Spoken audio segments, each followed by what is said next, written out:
मराठी अक्षर भारती इयत्ता 10वी चौथा धड़ा उपास। लेखक आहेत पुल देशपांडे। इस पाठ में हमें पुल देशपांडे जी ने जो फास्टिंग किया था उसका एक्सपीरियंस यहाँ पर दिया हुआ है, लेकिन ये एक्सपीरियंस अलग इसलिए है क्योंकि वो चौल में रहते थे और चौल में कोई भी चीज़ पर्सनल नहीं होती, वो चीज़ सभी जगह पर स्प्रेड हो जाती है और उसमें हर एक इंसान अपना अपना ओपिनियन देने के लिए उतावला होता है। तो चलो देखते हैं इस पाठ में किस तरह से मनोरंजक पूर्व लेखक ने हमें उनके एक्सपीरियंस के बारे में कहा है। माझ्या खाजगी उपोषणाची हकीकत चाळीत जाहीर झाली। जब लेखक ने उपोषण स्टार्ट किया, उपोषण मतलब उन्होंने जब फास्टिंग करने की सोची, तब येता जाता ही माझी नाही ती भानगड आहे, मतलब ये इनके बस की बात नहीं है। हाथ दाखवून अवलक्षण मतलब सिर्फ 2-3 दिन में ही ये हार मान लेंगे। पेललं नहीं तेव्हा खाजगी झालं।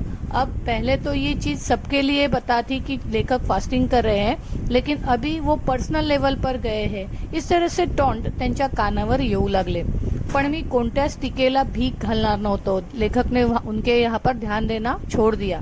181 पाउंड 181 पाउंड उनका वजन था।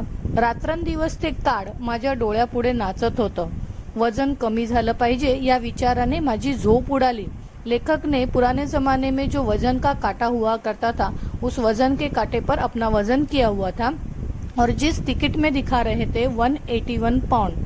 तब जब से उन्होंने वो टिकट देखा था, उनकी नींद उड़ चुकी थी। उन्होंने डिसाइड किया था कि कुछ भी हो जाए मैं मेरा वजन कम करके ही रहूंगा। झोप कमी झाली तो वजन उतरतं या विचाराने मला त्याचंही काही वाटत नव्हतं। मतलब जब लेखक की नींद उड़ गई थी, तब किसी ने जब उनको कहा कि जब नींद कम हो जाती है तो वजन भी कम हो जाता है, इसीलिए उड़ी हुई नींद की तक्रार भी उन्होंने नहीं की हुई थी।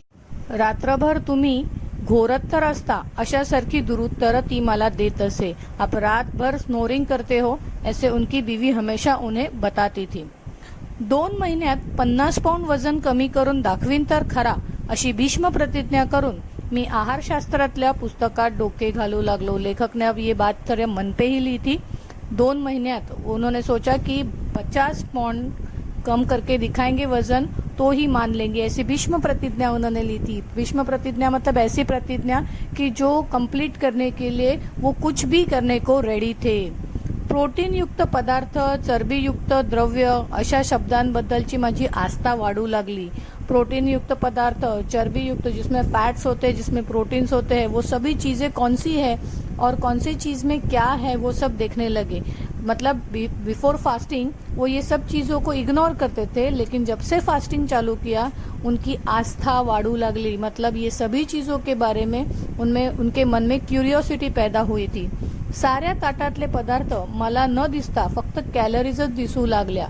उन्हें जब डिश में खाना परोसा जाता था तो उनको वहां पर कैलोरीज दिखती थी, खाना कभी नहीं दिखता था। और सबसे अच्छी बात है, त्यांनी सांगितले आनंदाची गोष्ट अशी की वजन उतरवण्याच्या शास्त्रात पारंगत असलेले तज्ञ, मतलब बहुत सारे एक्सपर्ट उनको डेली लाइफ में मिलने लगे। डजनावारी भेटू लागले। मतलब हर दिन में कम से कम 12-12 लोग तो उनको ऐसे मिलते थे कि जो उनको डाइट के ऊपर सलाह देते थे, एडवाइस देते थे। दोस्तों, यही है उनके आसपास वाले फ्रेंड्स जो उनको अपने ओपिनियन से कैसे खाना चाहिए और क्या करना चाहिए ऐसे सल्ला देते थे।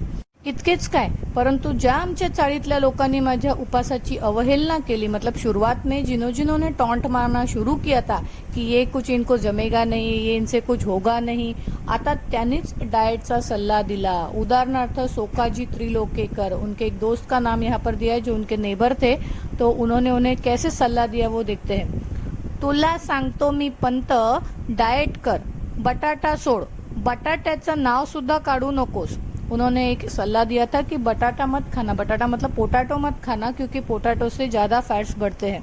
हो म्हणजे कुठे राहता म्हणून विचारलं तर नुसतं चाळीत म्हणा, बटाट्याची चाळ म्हणू नका। लेखक जिस चौल में रहते थे उस चौल का नाम था बटाट्याची चाळ। वजन वाढेल, की की की। जनोबा रेगे या इस्माला काय म्हणावं हे मला कळतच नाही। नेहमी तिरके बोलायचं म्हणजे काय। जब तुरंत सोकाजी त्रिलोकेकर ने जब उनको कहा कि बटाटा ये शब्द भी मुंह से नहीं निकालना है आपको, तो जनोबा रेगे ने उनको तिरकस मतलब थोड़ा सा स्ट्रेट फॉरवर्ड न बोलते हुए उनको टॉन्ट मारते कहा कि इतना भी नाम नहीं निकालना है आपको बटाटे का, कि अगर किसी ने आपको पूछा आप रहते कहाँ हो तो बटाट्याची चाळ म्हणू नका, नुसतं चाळीतच सांगा. पण सोकाजीने त्याला परस्पर जामून टाकलं. ए इडियट, सगळ्याच गोष्टीत जोक काय मारतोस नेहमी. मी सांगतो तुला पंत, तू बटाटा सोड.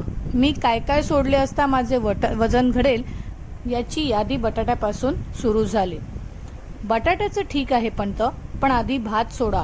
एक सल्ला और एक सल्ला उनको मिल गया कि बटाटा तो ठीक है लेकिन उसके साथ साथ आपको राईस खाना भी छोड़ना चाहिए. भाताने थोडंच लठ्ठ व्हायला होतं. आमच्या कोकणात सगळेच भात खातात, कुठे आहे लठ्ठ. तुम्ही डाळ सोडा. काशीनाथ नाडकर्णी. और एक सल्ला उनको एडवाइस मिल गया काशीनाथ नाडकर्णी जी ने कि उन्होंने कहा कोकण में तो सब लोग राइस ही खाते हैं लेकिन सब लोग फैट नहीं है, वहाँ के बहुत सारे लोग सब पतले हैं. मुख्य म्हणजे साखर सोडा. मी सांगू का, मीठ सोडा, लोणी तूप सोडा. एका आठवड्यात 10 पौंड वजन घटलं नाही तर नाव बदलीन. आमच्या हेड क्लर्कच्या वाईफचं घटलं. तेल आणि तळलेले पदार्थ आधी सोडा. दिवसा झोपणं सोडा. खरं म्हणजे पत्ते खेळायचं सोडा. बसून बसून वजन वाढतं. कोणते कोणते पदार्थ सोडा हे या उतार्यामधून आपल्याला कळतं. हा प्रश्न बरेच वेळा SSC बोर्डात विचारला गेलेला आहे की लेखकाला कोणते पदार्थ वर्ज्य करायला सांगितले. वर्ज्य मतलब त्यागने को कहा था, कौन से पदार्थ को छोड़ने के लिए उनके चालवासियों ने कहा था. पण लेखकाने मात्र ठरवलं की ऐकायचं जनाचं आणि करायचं मनाचं. मतलब भले सभी लोगों की बात सुननी चाहिए लेकिन क्या करना है ये खुद को ही डिसाइड करना चाहिए. साखरेत सर्वात अधिक कॅलरीज असतात म्हणून मी बिनसाखरेचा चहा सुरू केला. पहिल्या दिवशी जास्त फरक वाटला नाही. घरात साखरबंदी जाहीर केली. सबसे पहले उन्होंने शक्कर को बंद कर दिया. घर में कह दिया कि कोई भी शक्कर इस्तेमाल नहीं करेगा. कुटुंबाला सारी दिवाळी तिखट मीठावर उरकायची सख्त ताकीद दिली. उन्होंने अपने बीवी को भी बताया कि कोई भी दिवाली में जो मीठे मीठे पदार्थ होते, लड्डू होते हैं, वो न बनाए. सिर्फ जो तीखे तीखे पदार्थ है वही यहाँ पर बनाया जाए. मुलांसाठी म्हणून काय थोडं गोडधोड करायचं ते कर, एवढी सवलत ठेवली. थोड़ा सा उस नियम में उन्होंने डिस्काउंट भी दिया था कि बच्चों के लिए चाहिए तो थोड़ा सा गोड चीज कर लेना. पहिल्या दिवशीच मला फरक जाणवायला लागला. भात अजिबात वर्ज्य करने अवगढ़ होते. जब कोई भी हम लोग शुरुआत करते हैं किसी एक्सरसाइज की तो तुरंत हमें लगता है कि हमारे मसल्स बहुत अच्छे हो चुके हैं, बहुत फ्रेश फील हो रहा है. तो पहले दिन पर लेखक को ऐसे लग रहा था कि उनका वजन कुछ कम हुआ है. भात अजिबात वर्ज्य करने अवगढ़ होते. भात तो लेखक को बहुत प्रिय था, इसीलिए उन्होंने वो न छोड़ने का डिसीजन ले लिया. तो वो हमेशा 3 बार भात खाते थे, राइस लेते थे. लेकिन अब उन्होंने फक्त पहिला भात आणि ताकभात ठेवून मधला भात वर्ज्य केला. देखो यहाँ पर विडंबन दिखाया हुआ है. लेखक 3-3 बार राइस लेते थे जब वो खाने के लिए बैठे थे. अब डाइट की वजह से उन्होंने 1 बार वाला राइस सॅक्रिफाइस किया था. अब वो सिर्फ 2 ही बार राइस लेते थे. नुसती उकडलेली पालेभाजी खाणं कसं जमणार हा विचार किती पोकळ होता याचा अनुभव ती खाल्ल्यावर आला. जब उनको किसी ने बताया था कि उकड़लेली पालेभाजी इसका मतलब सिर्फ बॉईल की हुई पालेभाजी, ग्रीन लीफी वेजिटेबल्स होते वो खाना चाहिए. लेकिन जब उन्होंने उसे खाए तब उन्हें एक्सपिरियन्स हुआ की त्याच्यामध्ये जी चव असते ती अजिबात लागत नव्हती. आणि नेहमीच्या भाजीत ही मतलब उनकी बीवी ऐसे अलग क्या करती है याचा अजूनही अंदाज आला नव्हता. मतलब ओरिजिनली किसी भी वेजिटेबल को कोई टेस्ट नहीं होती, लेकिन जब उसमें मसाले डाले जाते हैं तब उसको अपनी टेस्ट आ जाती है. तो लेखक कह रहे हैं कि देखो, जब मैंने उसको ऐसे ही बॉईल करके खाया तब मुझे उसमें से कोई भी टेस्ट नहीं होती, ये समझ में आ चुका था. पहिला दिवस सुरळीत गेला आणि दुसऱ्या दिवशी व्रतभंगाचा प्रसंग आला. व्रतभंग इसका मतलब लेखक ने जो पण किया था, निश्चय किया था कि इस आज से वो डाइट फॉलो करेगा, तो उसी को ब्रेक करने का मौका उसे दूसरे ही दिन मिल गया था. आप भी कभी कोई प्रतिज्ञा करते हो या फिर कोई निश्चय करते हो और तुरंत दूसरे ही दिन उसमें कोई ना कोई प्रॉब्लम आ जाता है और उस निश्चय को हमें तोड़ना पड़ता है. तो वैसे ही लेखक के भी लाइफ में तुरंत दूसरे ही दिन व्रतभंगाचा, उसने जो निश्चय किया था उस निश्चय को ब्रेक करने का एक मौका उसके सामने आ गया. पहिल्या दिवशी निम्म्याहून अधिक कचेरीला माझ्या वजन घटाण्याच्या व्रताची वार्ता गेली होती। देखो, पुराने ज़माने में कोई भी चीज़ पर्सनल नहीं हुआ करती थी। लेखक डाएट कर रहा है ये इन्फॉर्मेशन उसके पूरे ऑफिस में फैल चुकी थी। पण दुसऱ्याच दिवशी आमच्या अण्णा नाडगौडाला प्रमोशन मिळाल्याची वार्ता आली। उनके ऑफिस में जो कलीग थे अण्णा नाडगौडा, तर त्याला प्रमोशन मिळालं होतं आणि त्यांनी साऱ्या सेक्शनला पार्टी दिली। कॅन्टीनच्या आचार्याने तर माझ्या डाएटवर सूट घ्यायचा असे ठरवून पदार्थ केले होते। कैंटीन का जो आचार्य था, जो खाना बनाने वाला था, शायद उसने मन में ठान ही लिया था कि लेखक के डाएट के ऊपर सूड मतलब रिवेंज लेना है। बरे न खावे तर अण्णा नाडगौडाला वाईट वाटणार। बिचारा 6 वर्षांनी एफिशिएंसी बारच्या जाळ्यातून बाहेर पडला होता। देखो, लेखक को अभी खाने तो है, इतने अच्छे अच्छे पदार्थ जो बनाए थे, लेकिन उसके लिए कोई रीज़न वो ढूंढ रहे थे। तो उन्होंने कहा कि अगर मैंने आज खाना नहीं खाया तो अण्णा नाडगौडाला वाईट वाटेल, बिचाऱ्यांनी पार्टी दिली होती। 6 वर्षांनी इफिशियंसी बारच्या जाळ्यातून तो बाहेर पडला होता। 6 वर्ष उसके पास 6 साल एक केस चल रही थी और उस केस के से वो बाहर निकले हुए थे, इसीलिए उन्होंने उनके सेक्शन में पार्टी दी हुई थी। आचार्याने मिठाईत साखर न घालता साखरेत मिठाई घालून आणली होती। देखो, यहाँ पर एक सेंटेंस उन्होंने अलंकार रूप में इस्तेमाल किया हुआ है। मिठाईत साखर न घालता मतलब मिठाई में शक्कर नहीं डाली थी, ऐसे लग रहा था कि शक्कर में उन्होंने मिठाई डाली हुई थी। घासा घासा गणिक सहस्त्रावधि कैलोरीज पोटात चालल्या होत्या। लेखक खा रहे थे और खाते खाते समय उनके पेट में बहुत सारी कैलोरीज जा रही थी, त्यामुळे खाल्लेले गोड लागत नव्हते। यहाँ पर भी एक विडंबन किया हुआ है। लेखक खा तो रहा था लेकिन मीठी चीज़ भी उसको मीठी नहीं लग रही थी। बटाटे वडे होते म्हणजे आणखीन कैलोरीज। चिवड़ा असल वनस्पतितला चिवड़ा भी था, वो बहुत अच्छे से घी में, शुद्ध घी में बनाया हुआ था। बटाटे वडे उन्होंने खाए, त्यामुळे आणखीन कॅलरीज। एवढे सगळे हादडून शेवटी भज्यांशिवाय पार्टी कसली या भिकोबा मुसळ्याच्या टोमण्यामुळे चेकाळून नाडगौडाने स्पेशल भजन की परत ऑर्डर दिली। जब पार्टी चल रही थी तब भिकोबा मुसळे जो है उन्होंने टोमना मतलब टॉन्ट मारा कि पार्टी तो अच्छी है लेकिन पार्टी तब बनेगी जब इस पार्टी में भजी होगी। इसीलिए नाडगौडा जिन्होंने पार्टी दी थी उन्होंने भजी की भी ऑर्डर दे दी। शेवटी मला राहावेना। भज्याची 6वी प्लेट उडवल्यावर मी अत्यंत केविलवाण्या स्वरात सध्या मी डाएटवर आहे असं सांगितल्यावर सर्वांनी मला वेड्यातच काढलं। देखो, यहाँ पर भी एक छोटा सा मनोरंजन एक किस्सा बताया गया है कि भज्याची 6वी प्लेट, लेखक ने 6 प्लेट खाई भजी की और उसके बाद वो कह रहे हैं कि मी डाएटवरती आहे। अरे पंत, खाण्याचा आणि वजनाचा काय संबंध? भिकोबा मुसळे म्हणाला। मी बघ 21 गुलाबजाम खाल्ले, एवढंच काय? आपण तर आयुष्यात एक्सरसाइज नाही केला। तुझी कुंभरास नि कुंभ लग्न आहे, नुसता वायू भक्षण करून राहिलास तरी तू असाच जाड्या राहणार। लठ्ठपणा काय आपल्या हातात आहे? नॉनसेंस, जगदाळे ओरडला। रनिंग कर रोज। हर एक जन अपने अपने हिसाब से उसे सल्ले दे रहा था। भिकोबा मुसळे जी ने कहा, तूने कुछ भी नहीं खाया तो भी तू हमेशा फैट ही रहेगा क्योंकि तेरी रास कुंभ है। रनिंग पेक्षा देखील दोरीवरच्या उड्या मारा बरं का पंत। माझ्या सिस्टरचे वेट 40 पाउंड उतरलं दोरीवरच्या उड्यांनी। कुमारी कमलिनी केंकरे म्हणाली। उनके ऑफिस में जो लेडी स्टाफ थी उन्होंने उन्हें दोरीवरच्या उड्या मारण्याचा सुद्धा सल्ला दिलेला आहे। शेवटी सर्वांच्या मते मी सकाळी रनिंग करावं आणि संध्याकाळी दोरीवरच्या उड्या माराव्यात असं ठरलं आणि मी 7व्या भशीमधले भजे उचलले। मतलब लेखक ने 7 प्लेट खाना स्टार्ट कर दिया। कुटुंबाचा मात्र माझ्या डाएटच्या बाबतीतला उत्साह अवर्णनीय होता। मतलब पूरी फैमिली उनके डाएट के पीछे पड़ी हुई थी। रोज काही काही चमत्कारिक पदार्थ माझ्या पानात पडायला लागले। एके दिवशी नुसती पडवळे उकडून तिने मला खायला घातली। पडवल की जो भाजी थी वो उनकी बीवी ने उन्हें दी, वो सिर्फ बॉईल की हुई थी। शेवगाच्या शेंगा, पडवळ, भेंडी, चवळीच्या शेंगा वगैरह सड़पातळ भाज्यांचा खुराक। सड़पातळ मतलब स्लिम, जो दिखने में पतली रहती है, ऐसे वेजिटेबल्स उन्होंने खाना चालू कर दिया था।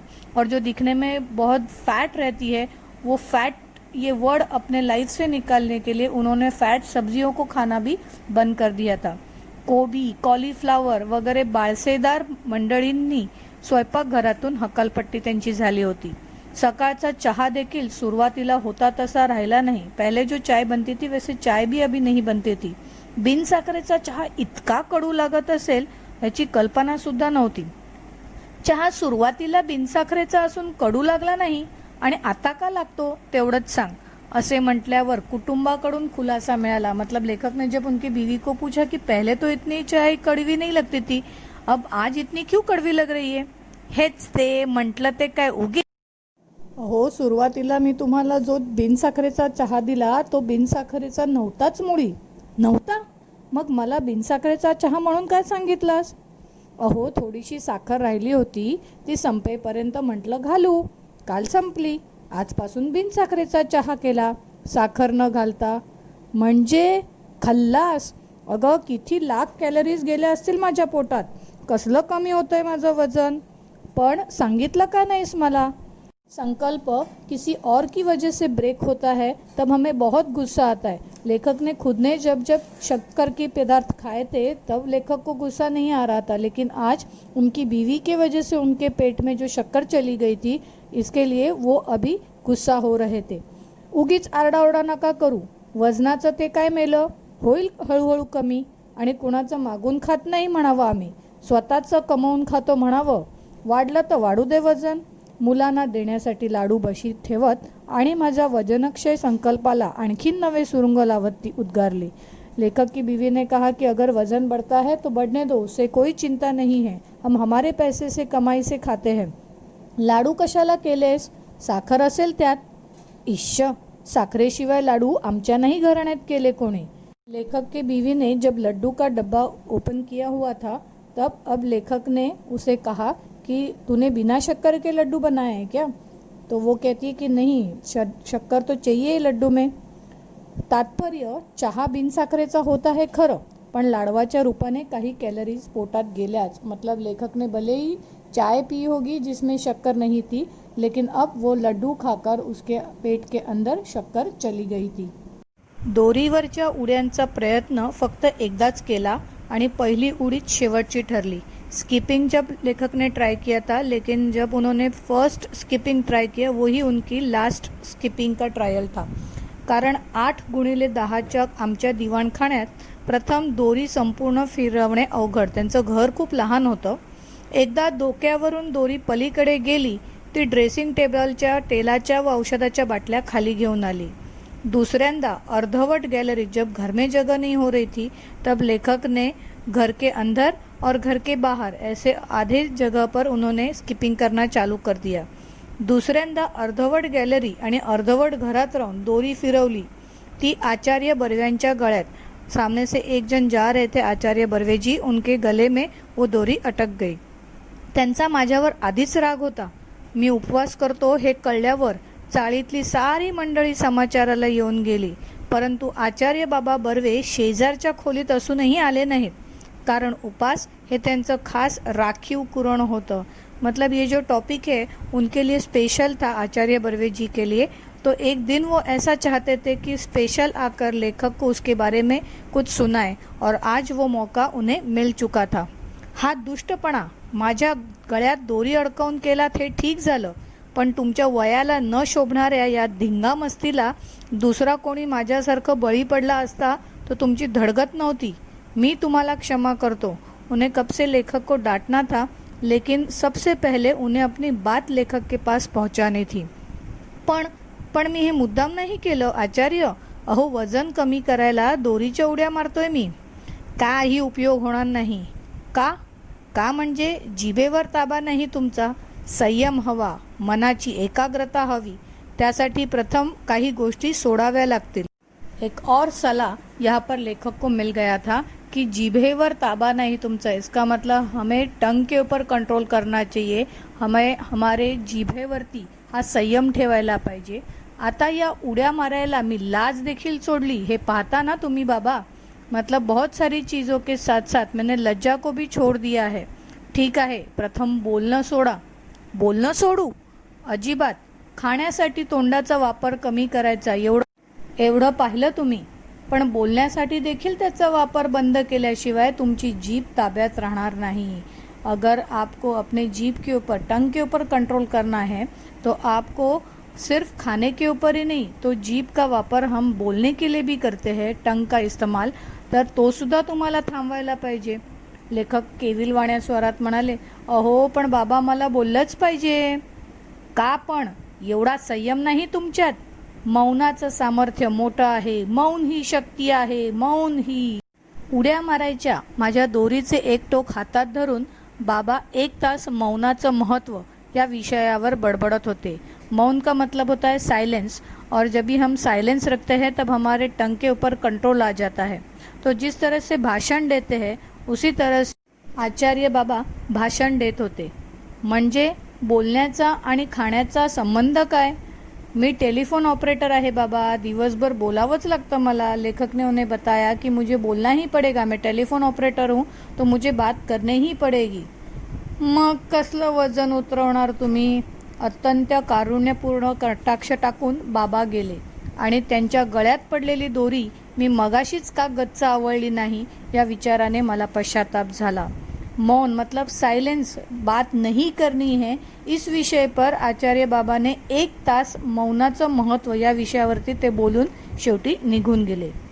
आता मात्र लेखकाने डाइट सीरियसली लेना स्टार्ट कर दिया था, इसलिए उसने कहा, मग मात्र मी चिडलो आणि निश्चय केला की बस यापुढे उपास, वजन उतरेपर्यंत उपास।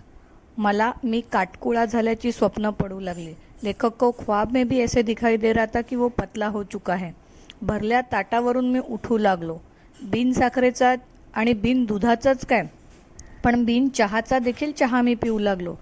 साखर पाहिली की माझ्या अंगाचा तिळपापड होऊ लागला। शक्कर देख के ही लेखक को गुस्सा आता था। केवळ फळावर मी जगू लागलो। लिंबाचा रस तर मला अमृतासारखा वाटू लागला।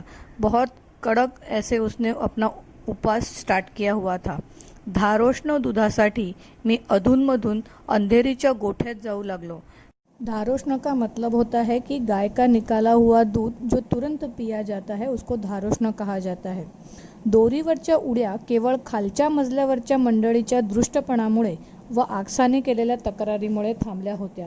लेखक ने जब स्किपिंग करना चालू कर दिया तो लेखक के नीचे जो रहने वाले उनके फ्रेंड्स थे उन्होंने तुरंत कंप्लेंट की थी, इसीलिए लेखक ने स्किपिंग करना स्टॉप कर दिया था।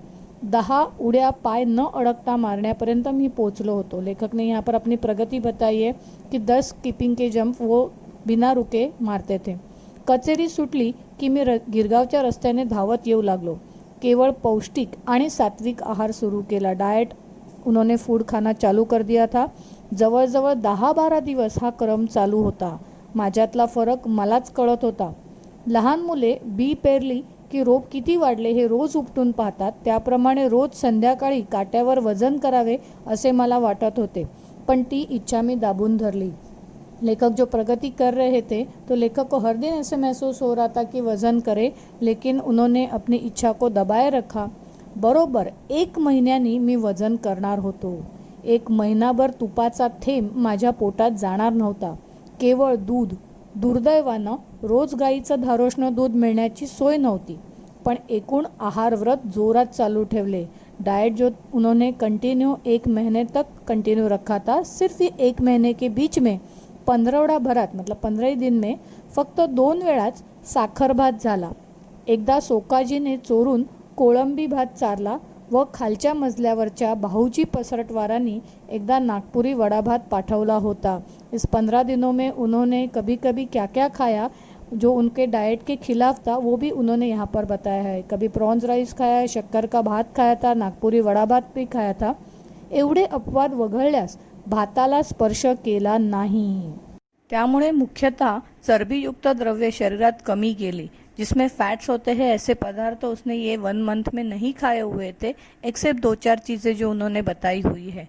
माझा एकूण निश्चय पाहून चाळीतल्या मंडळींचे आदर दुणावल्याचे माझ्या सूक्ष्म नजरेतून सुटत नव्हते। चौल में अब पहले जो उसे क्रिटिसाइज करते थे, उसे टॉन्ट मारते थे, वो लोग अब उसे स्तुति करने लगे, उसको अप्रिशिएट करने लगे लेखक को, क्योंकि लेखक ने अभी ये बात मन पर ली थी। 1 मंथ उसने कंप्लीट डिवोशनफुली ये काम किया हुआ था। जी मंडळी माझ्या डाएटची आणि उपवासाची चेष्टा करत होती त्यांनीच पंत फरक दिसतोय हां अशी कबुली द्यायला सुरुवात केली। मतलब आप में चेंज दिख रहा है, ये सब लोग अभी लेखक को बोलने लगे। जनोबा रेग्यांसारख्या अत्यंत कुचकट शेचाऱ्यालाही पंत भलतेच काय हो रोडावलात, अब बहुत ही ज़्यादा पतले हो चुके हैं। ऐसे जनोबा रेगे जो कुचकट, इसका मतलब किसी को भी अप्रिशिएट न करने वाले इंसान थे, उन्होंने भी लेखक को अप्रिशिएट किया हुआ था। मंडळीच्या प्रशस्तीने मला भीती वाटत होती, ती एकाच गोष्टीची, म्हणजे मुठभर मांस वाढणे। मुठभर मांस वाढने मतलब स्तुति ने हुरळून जाने। लोग अप्रिशिएट कर रहे थे, इसीलिए लेखक को लग रहा था कि शायद वो ट्रैक भूल जाएगा, फोकस भूल जाएगा। पण अशी तुरळक तारीफ ऐकून मी चलण्यासारखा नव्हतो। मतलब मेरा जो फोकस था, मैंने जो मन में ठान लिया था, वो इतना दृढ़ निश्चय था कि मैं किसी से भी अब पीछे हटने वाला नहीं था। इतक्या असामान्य मनोनिग्रह, असामान्य मतलब कोई भी किसी को भी ये डिफ़िकल्ट लगने वाला काम मैंने किया था। मन के ऊपर कंट्रोल किया था, जिह्वा नियंत्रण, अपने टंग के ऊपर खाने के लिए भी, बात करने के लिए भी कंट्रोल किया हुआ था। कमीत कमी 20 ते 25 पाउंडाने तरी माझे वजन घटले असेल अशी मला खात्री होती। अब लेखक को लग रहा था कि इतना असामान्य मतलब किसी को भी जमने वाला नहीं है, ऐसा उसने ये दृढ़ निश्चय किया हुआ था। तो अब डेफिनेटली उसका वज़न 20 से 25 पाउंड से कम हुआ होगा, ऐसे उसे खात्री थी। वो श्योर था कि डेफिनेटली वज़न उसका कम हुआ है। आता लेखक ऑफिस समोरच्या वजनाच्या यंत्रावर त्यांनी पाय ठेवला आणि आणेली टाकून तिकीट टाकले। वजन के वेविंग मशीन पर वो अभी लेखक खड़े थे। त्यांनी कॉइन त्या मशीनच्या आतमध्ये टाकलं आणि त्या मशीनने एक तिकीट बाहेर काढलं। महीन्याभरापूर्वीच मतलब 1 महीने पहले ही यही मशीन ने लेखक का वजन बताया हुआ था 181 पाउंड। 1 महिन्याचा उपास, निराहार, शास्त्रोक्त आहार, दोरीवरच्या उड्या इत्यादि उग्र साधना केल्यावर आज तिकिटावर वजन। क्या लग रहा होगा आपको बच्चों? डेफिनेटली कम हुआ है, लेकिन अब देखो क्या होता है। मिनिट भर माझा विश्वासच बसेना। 192 पाउंड, 192 मतलब 192, पहले था 181, अब वजन हो चुका था 192 पाउंड। और भविष्य होतं अब बहुत समझदार और गंभीर है। हल्ली मी वजन आणि भविष्य या दोन्हीही गोष्टींची चिंता करायचे सोडून दिले आहे आणि विशेषतः डाएटच्या आहारी तर या जन्मात जाणार नहीं। अब लेखक ने सेकंड दृढ़ निश्चय किया कि ये वजन और ये डाइट और ये भविष्य, इसकी वो चिंता छोड़ देगा और डाइट के पीछे अब लाइफ में कभी नहीं भागेगा। छे वजनाचा मार्ग भलत्याच काट्यातून जातो। वजन और मेरा बिल्कुल संबंध नहीं है, ये लेखक ने अब जान लिया था। धन्यवाद। विद्यार्थी मित्रांनो, सोप्या पद्धतीने केलेले स्पष्टीकरण आणि माझी आवाजशैली तुम्हाला आवडली असेल तर नक्कीच या व्हिडिओला लाईक करा। पुढच्या नवीन येणाऱ्या धड्यांसाठी सबस्क्राईब करा। आपण लवकरच नवीन धड्यासाठी भेटू। धन्यवाद।